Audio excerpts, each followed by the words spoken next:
اور social media سے مراد جیسے ماضی میں یہ ایک دائرہ تھوڑا سا وسیع ہو گیا تھا، اس میں شوبز کے لوگ بھی آ گئے تھے، دوسرے بھی آ گئے تھے، انٹریکشن ہو رہا تھا، اور اب یہ چیز نہیں ہوگی، بلکہ فوج پاکستان اور فوج پاکستان کے ذیلی اداروں کی کارکردگی کو، ان کی پروفیشنلزم کو، ان کی پیشہ ورانہ مہارت کو، دفاعی ضروریات کو اور دفاعی صلاحیتوں کو، ان کو پروموٹ کیا جائے گا، اور شخصیت سازی کے بجائے اداروں کو پروموٹ کیا جائے گا، ادارے کی کارکردگی کو پروموٹ کیا جائے گا، یہ تھی۔ اور دوسرا، آج بھی پریس ریلیز میں واضح طور پہ بتایا گیا کہ جو کچھ ڈسکس ہوا ہے وہ کشمیر کی صورتحال، لائن آف کنٹرول کی صورتحال بھی ڈسکس ہوئی، اور افواج پاکستان کی طرف سے بھی یہ میسیج دیا گیا ہے کہ جناب پاکستان مسلح افواج جو ہیں وہ تیار ہیں، اور اگر کوئی ایڈونچر، کوئی مس ایڈونچر کیا گیا تو مسلح افواج انڈیا کو تیار ملیں گی۔ ایک چیز جناب، دوسری بات، ہم نے کچھ عرصہ پہلے آپ کو بتایا تھا کہ ایک کانسپریسی چل رہی ہے کہ کرونا وائرس جو ہے یہ کیا ہے۔ اب وہ چیز باقاعدہ طور پہ جناب پبلش ہو گئی ہے، رپورٹ شائع ہو گئی ہے، ہانگ کانگ کے اخبار نے چھاپی ہے، اور وہ روسی انٹیلیجنس ایجنسیز اور چائنیز انٹیلیجنس ایجنسیز کی رپورٹ ہے، جس میں یہ کہا گیا ہے، اس میں شبہ ظاہر کیا گیا ہے کہ کرونا وائرس جو ہے اس میں امریکنز کا عمل دخل ہو سکتا ہے، اور یہ نئی ٹرم ہے بائیو وار، جی بائیولوجی سے بائیو وار کا نام دیا گیا اس کو، اور وائرس وار کا نام دیا گیا ہے کہ یہ جو کرونا وائرس اٹیک ہے اس میں امریکنز سائنٹسٹ اور امریکنز انوالو ہو سکتے ہیں، کیونکہ ابھی تک یہ جو سارے کا سارا کرونا وائرس ہے وہ امریکہ کا جو سخت ترین اور اہم ترین اور سب سے بڑا اس وقت حریف ہے تجارتی، معاشی اعتبار سے اور دفاعی اعتبار سے، وہ ہے چائنا۔ تو چائنا کو نیچا دکھانے کے لیے یہ سب کچھ کیا گیا، اور اس میں کوئی شبہ نہیں کہ کرونا وائرس کے بعد چائنا کو تجارتی اور معاشی میدان میں اب تک اربوں ڈالر کا نقصان ہو چکا ہے، لیکن چونکہ وہ بہت بڑی معیشت ہے، بہت بڑا ملک ہے، اور اس لیے اس میں اتنی سکت ہے کہ وہ اس کا مقابلہ کر سکے۔ تو یہ چیز شیئر کرنی تھی، کیونکہ جنگوں کے جو ہیں طور طریقے اب بدل گئے ہیں، اور اب ہر طرح کی ہائبرڈ وار بھی کہا جاتا ہے، 5th جنریشن وار بھی کہا جاتا ہے، اور ہتھیاروں سے بھی لڑا جاتا ہے، اور اب یہ نئی ٹرم آ گئی ہے جناب کہ بائیو وار کا ایک نئی اصطلاح سامنے آئی ہے، اس طرح سے ہو رہا ہے۔ اب جناب یہ تو ہمارے ہیں ادارے کیا کر رہے ہیں، بھارت دشمن ملک، اس کی طرف سے یہ ساری چیزیں آ رہی ہیں، اور دوسری جانب اپوزیشن کیا کر رہی ہے؟ اپوزیشن یہ کر رہی ہے، لیکن اپوزیشن سے پہلے میں ایک اور خبر آپ سے شیئر کرتا ہوں۔ احسان اللہ احسان،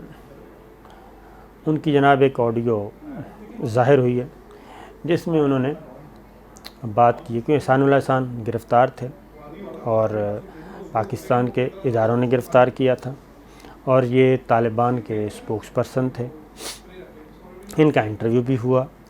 ان کی کئی گھنٹوں پہ مشتمل ریکارڈنگ ہے، اعتراف جرم جسے کہتے ہیں، اور جو کچھ ان کا پورا نیٹ ورک تھا اس کے بارے میں،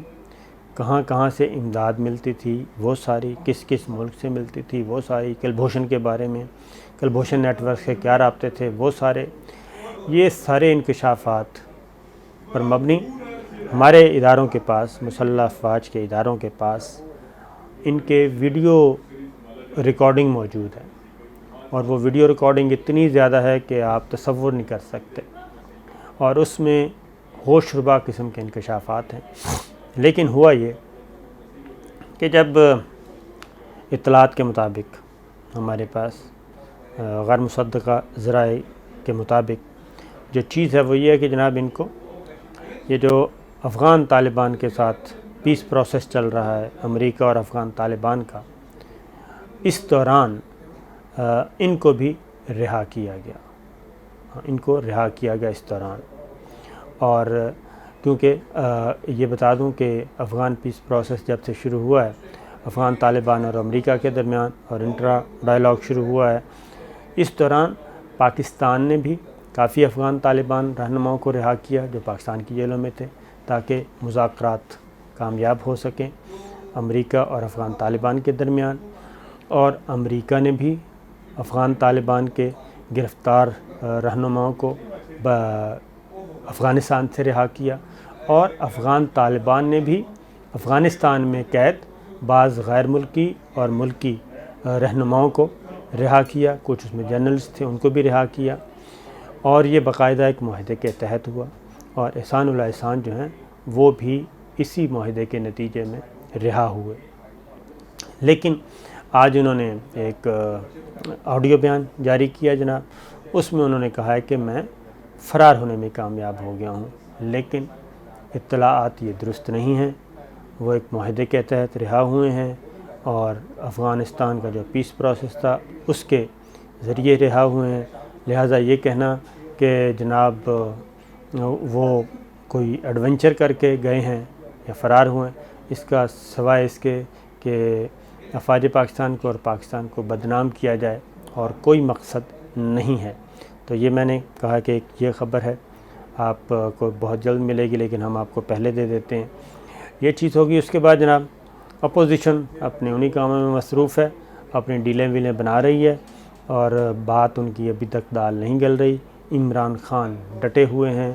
وہ کسی بھی صورت میں مریم بی بی کا نام ECL سے نکالنے کے لیے، کوئی رعایت دینے کے لیے تیار نہیں ہیں۔ عدالتیں اگر سمجھیں گی تو نام نکل جائے گا، اور لیکن اس کے لیے ضروری ہے کہ نواز شریف صاحب کی میڈیکل رپورٹس جو ہیں وہ مستند آئیں، کیونکہ جو میڈیکل بورڈ نے، پنجاب میڈیکل بورڈ نے اب تک کی تمام میڈیکل رپورٹس کو ناکافی قرار دے کر مسترد کر دیا ہے۔